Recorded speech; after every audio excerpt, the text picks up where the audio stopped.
Álvaro Artaza is a secondary education teacher, currently teaching philosophy and ethics at IES Ciudad de Jaén in Madrid. His interests lie in moral and political philosophy, with a particular focus on Spanish thought. His research explores the work of José Ortega y Gasset, especially its intersection with boredom studies. Álvaro, please. Hello, Christian. Do you hear me? Yes. Okay. Thank you for the nice presentation. And thank you, Sierra, for your nice talk. I'm sure we all learn something from it. Well, although my approach is much more, let's say, theoretical than yours, in the sense that it's not linked to any social features such as race. I hope you all like it. First of all, I'd like to thank Josefa and Marius for the opportunity to be here and to present my line of research. Secondly, thank you, Christian, of course, for the presentation. And thirdly, thank you all for being here and for just be part of the audience.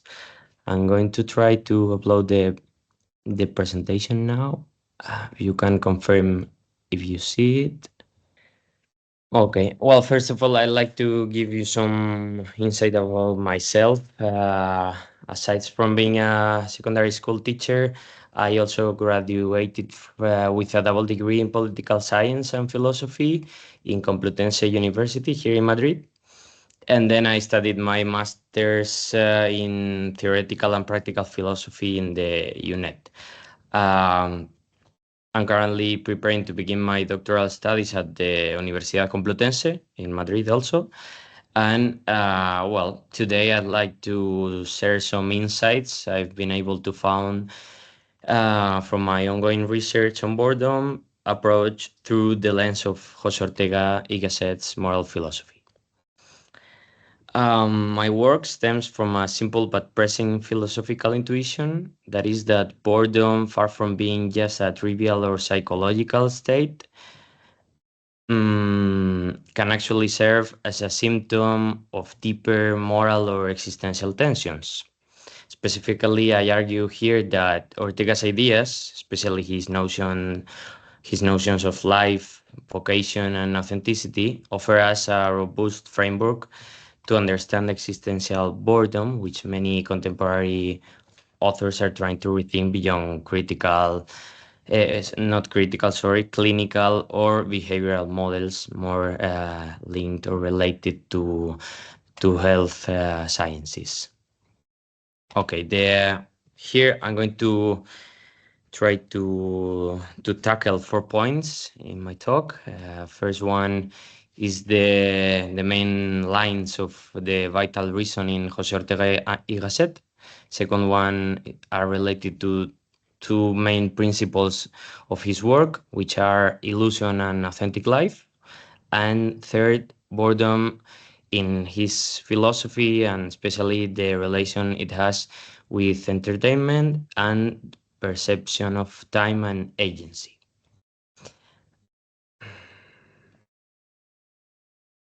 Well, I had here the relevant bibliography in case you want to check it out, but I think I'll move on to the content, and later we can take a look if you have any doubts of the sources I've used.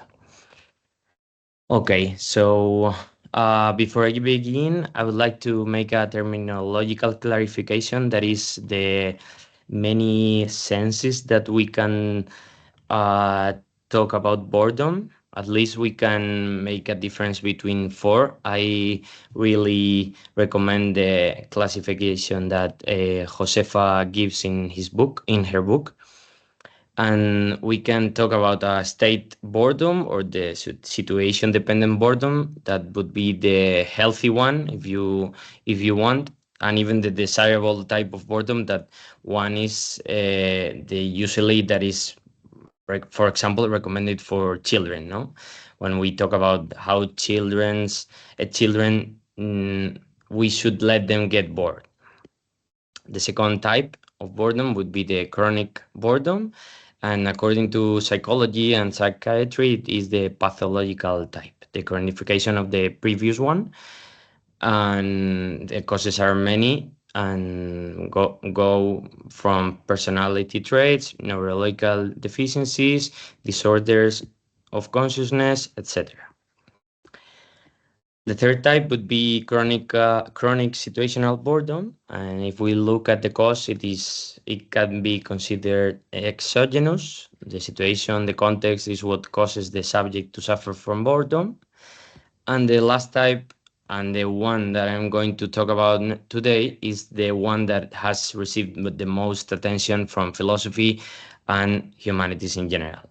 Here we can find many examples such as um, Thomas Mann in The Magic Mountain, also Marcel Proust in Search of Lost Time, or even Nietzsche's work.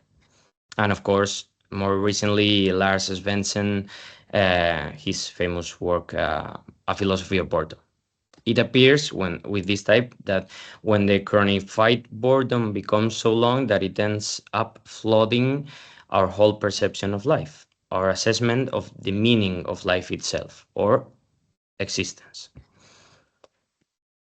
Okay, first point would be that idea of Ortega's vital reason and the structure of life. For Ortega, life is not only or not merely a biological process or a backdrop to thought, it is what he calls radical reality. With this, in his mature works, especially What is Philosophy, in Spanish, ¿Qué es filosofía?, he defines life as something we do and something that happens to us, an active, temporal, and of course, relational experience. We cannot be bored if we do not live among others. That is what Ortega thinks. To live is to choose, and that choice always happens within what Ortega calls circumstance, the historical, social, and material environment in which we find ourselves. I am myself and my circumstance, he famously writes, and if I do not save it, I do not save myself. The point here is that this concept of circumstance is crucial because it reminds us that we are not isolated selves, but beings involved in the world. Yet despite this involvement, life always involves the capacity to project ourselves forward, or as Ortega used to put it, futurization, or in his terms, futurición. Boredom, I propose, becomes especially acute when this structure breaks down, when we are unable to project a future or relate meaningfully to our circumstances. But to understand this fully, we must take a closer look at Ortega's moral philosophy. Okay, so these are three main terms that I'm going to be using in this presentation and that are very important to understand Ortega's work. First one, life, I've already talked about it. Also vocation and self-absorption, or in Spanish, ensimismamiento, which is quite difficult to translate, and I'd rather use it in Spanish, but so you understand it, I'll talk about self-absorption. Is for him the ability to reflect about our own life as a personal project. Okay, let's go to the second point, the two ethical principles of Ortega. Oh, sorry. So his so-called ethics of vocation is where Ortega proposes a project that is deeply personalist. It emerges during a time of crisis in European modernity, a moment he used to call the crisis of the West. Rather than proposing a rigid moral code, Ortega speaks of an ethics of vocation in his essays such as Asking for a Goethe from Within. And this idea of the ethics of vocation means that each individual has a unique life project that must be discovered and chosen through reflection, experience, and of course, commitment.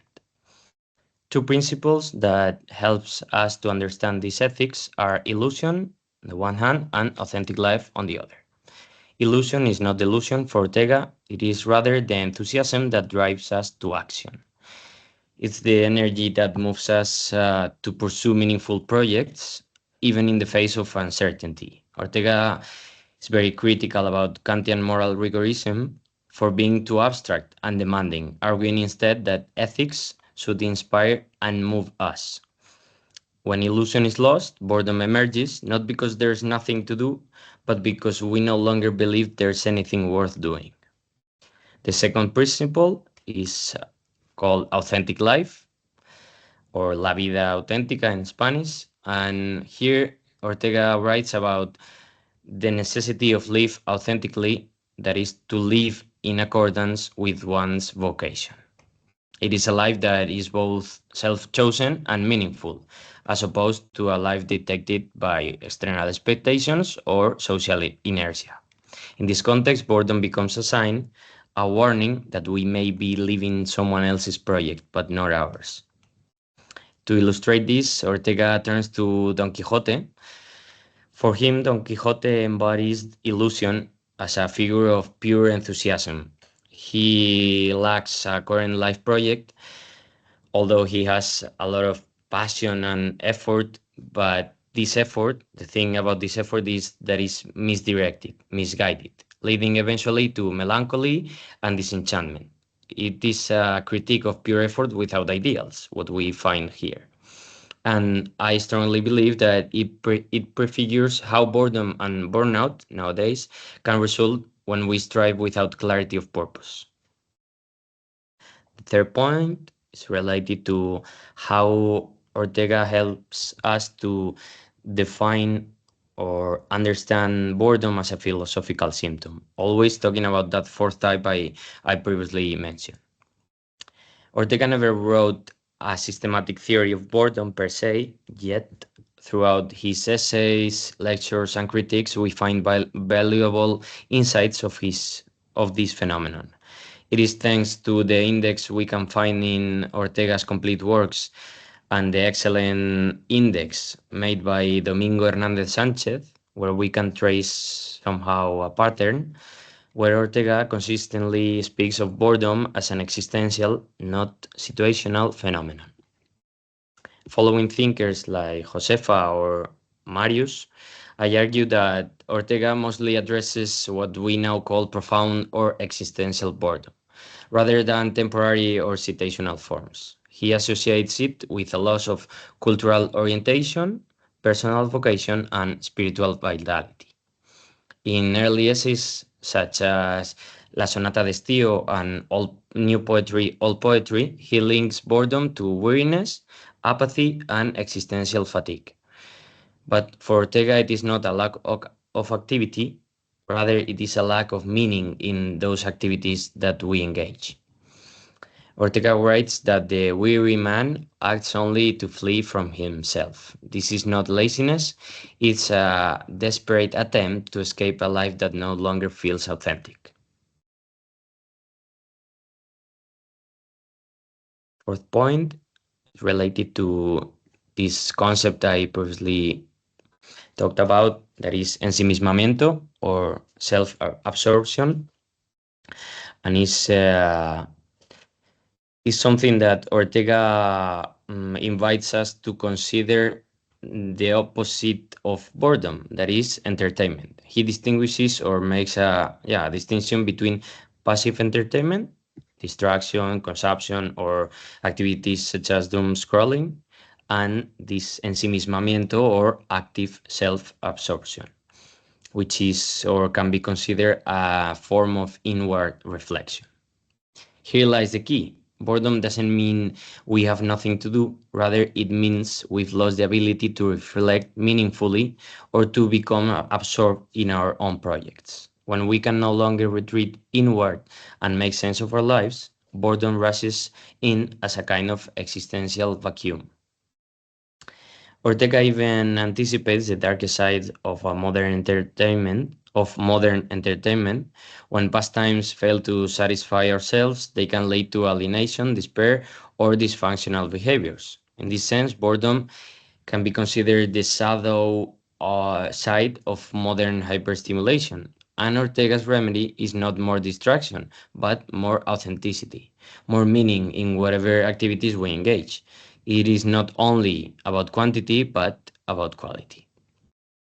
What Ortega calls ensimismamiento, or self-absorption, and we can understand as that, represents a key notion in his work. What the Spanish thinker is pointing out here is the ability to be alone with ourselves. Our ability to become self-absorbed contrast with the situation of the animal or animals that lives in disturbance, what he used to call alteración, prey to instinct and pure reaction without reflection. Ortega is not referring merely to engaging in activities, but rather to connecting with our thoughts and our body. For example, we can say that we practice self-absorption or desensimismamento in activities such as meditation, yoga, or even writing a diary, or simply taking time to be present to our thoughts. As we know, there's a huge difference between thinking and being conscious about what we are actually thinking.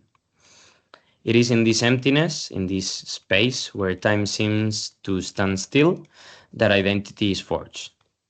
This fact was well known by ancient Greeks in philosophical schools such as Stoicism. Philosophy was unthinkable without the implementation of certain techniques, such as writing in the case of Seneca or even Marcus Aurelius. Let's go to the fifth point, where Ortega talks about the connection between time, identity, and the phenomenon that we are talking about, boredom. A major insight in Ortega's work is the connection between these three terms, boredom, time, and identity. In modernity, we increasingly experience time as something that somehow need to be filled in, something empty that we must bear or endure. At some point, Ortega writes that boredom is the task of holding up an empty life by sheer force. Time becomes unbearable when life loses its shape, when it no longer seems to be going anywhere. And that's where boredom reveals its deepest sting. It makes us aware of the absence of direction. Against this backdrop, Ortega warns us that many professions today are chosen by social inertia, not by vocation. Education, work, and even knowledge itself risk becoming disconnected from meaning, done not because we believe in them, but to avoid the abyss of boredom. His critique resonates deeply today in our days of precarity, automation, and meaning crisis.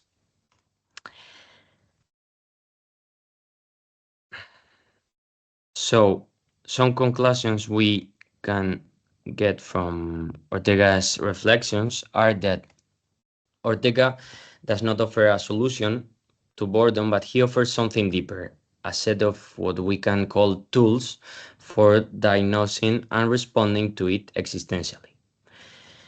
First one would be that existential boredom for Ortega arises when the individual loses their sense of purpose, agency, and of course, authenticity. It is not only about inactivity, it's about the absence of meaningful activities. Second point would be that boredom is neither good nor bad in itself, at least according to Ortega. It can be considered as a transitional moment, a space where one can either reflect and reorient, or sink into despair and dysfunction. For Ortega, its value lies in how we respond to boredom. Third point would be that Ortega introduces the concept of ensimismamiento, or self-absorption, as the human capacity to reflect inwardly and recover a sense of vocation. This is radically different from medicalized or behavioral views of boredom as something to be cured. Four, importantly, boredom is not only about meaning, it's also about agency. Ortega argues that people must feel that they are agents of their own lives. Even children, if they feel in control, can escape from boredom. Adults, if they feel powerless, may sink into it. And the fifth and last, in this way, Ortega's views complements, but also challenges, contemporary models in psychology and philosophy of boredom. While others focus on external conditions, Ortega insists on the inner work of life as a project, a task that needs to be discovered, chosen, and of course pursued with awareness. To end here, I'll return to one of Ortega's most urgent imperatives, that is to ask ourselves, am I really living my life? In a world where boredom seems omnipresent, Ortega reminds us that our task is not simply to avoid boredom, but to transform it into a question that leads us back to ourselves. In this sense, a central idea of Ortega's work would be that we need not only to keep ourselves busy doing something, but also, and this is where his ideas tie to what current neuroscience studies show, that something must be meaningful. As Ros Velasco says in her book, being bored is not an option. We shouldn't want to be bored. Just as we do not wish to have a toothache, we shouldn't wish to be bored. We need to change the words we use in order to change the way we think. Instead of asking for boredom, we need to ask for time for ourselves, for meaningful tasks and life projects. Thank you very much for your time. And that's the end. Great. Thank you, Álvaro. Does anyone have any questions? Yes, Josefa? Oh, go ahead. Thank you, Christian. Thank you, Álvaro, for your insightful presentation.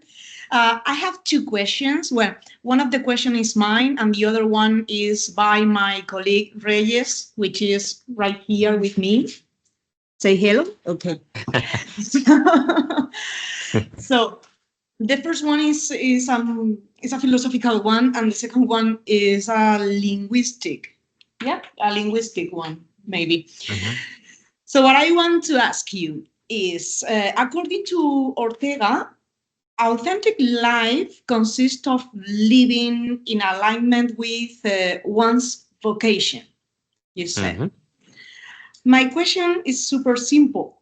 What if one doesn't know what their vocation is? I'm not talking of social inertia, of not being able to choose, but of not knowing what is it? What is your vocation? Okay. Are you This going is to the make first one. the second one, or you want me to answer Yeah, first? it's really short. We were thinking that maybe, so the question is, the translation of ensimismamiento into self-absorption is a decision made by Ortega's translators, or was your own Uh, translation?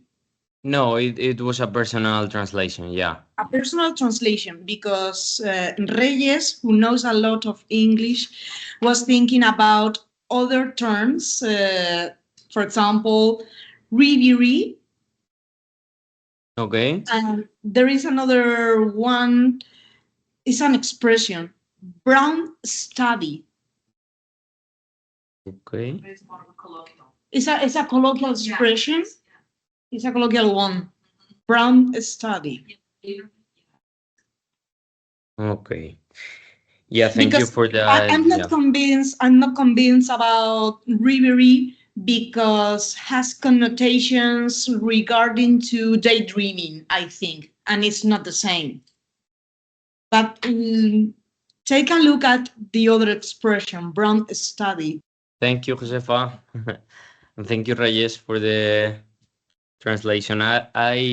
Yeah, that's something I need to check. Also, some homework I gave to myself before this, but I haven't had the time, is to somehow take a look about different translations of Ortega's work and to decide which term to get, because yeah, self-absorption is more of a literal translation probably, but yeah, reverie is also, I think, is more, it has a more dreamy connotation.